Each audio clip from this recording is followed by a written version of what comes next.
Hey, hey, Bethany, Londyn, intuitive coach, master healer, and realtor. Here I am talking about nickel and diming and what can happen when you bring this energy into a deal. So I am all about, especially being in real estate, all about negotiating. Yes, you deserve the opportunity to negotiate, all about it. Now, nickel and diming is different. That is different. I know somebody that was buying a $30,000 car or something like that, and they were nickel down and diming down to $80. $80. I'm like, what are you doing? The next day, I believe it was within 24 hours, they ended up having to replace 2 tires, if I remember correctly, that ended up being about $500 in total. And they flat out said, maybe I shouldn't have been nickel and diming the $80. Well, maybe not nickel and diming, but they saw the possible correlation there. Now, in real estate, sometimes clients are like, Bethany, I'm going to give them the biggest offer, and then we're going to negotiate when the inspections come through. Okay. That is a tactic. Not really a fan of it. just saying. When agents do this to me, I typically blacklist them and I don't work with them again. And I will tell my sellers, hey, this is what this agent has done in the past, so you have been warned. Not totally blacklisted, but they've been warned. My sellers have been warned, okay? So I know this guy. He was buying $1 million home, negotiated over $100,000 off, or maybe it was $100,000, don't know the details. And then the inspections came, and there were some rough patches to this inspection.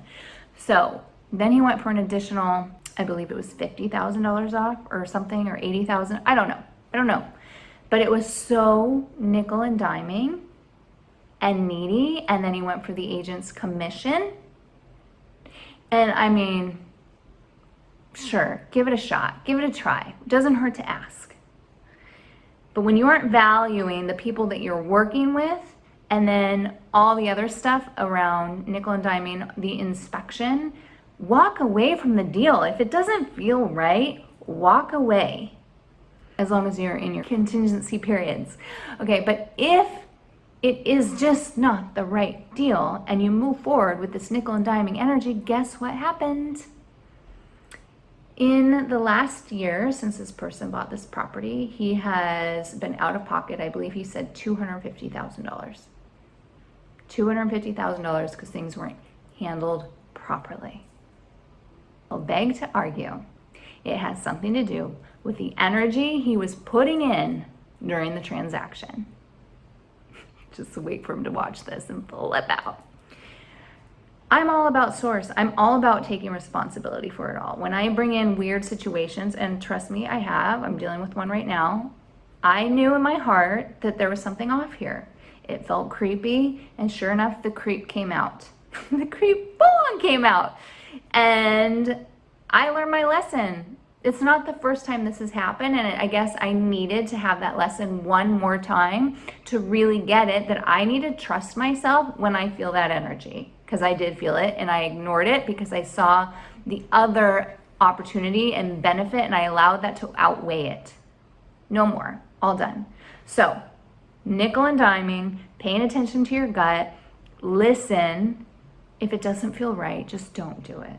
If you can't afford an extra $80 or $50,000 when you're buying $1 million home, probably shouldn't do it. Just saying. Be generous. Be generous, be generous. I'm not saying go broke. I'm saying be generous. It could be time. It could be all sorts of things. Be generous. And you will be rewarded tenfold and more with that generosity.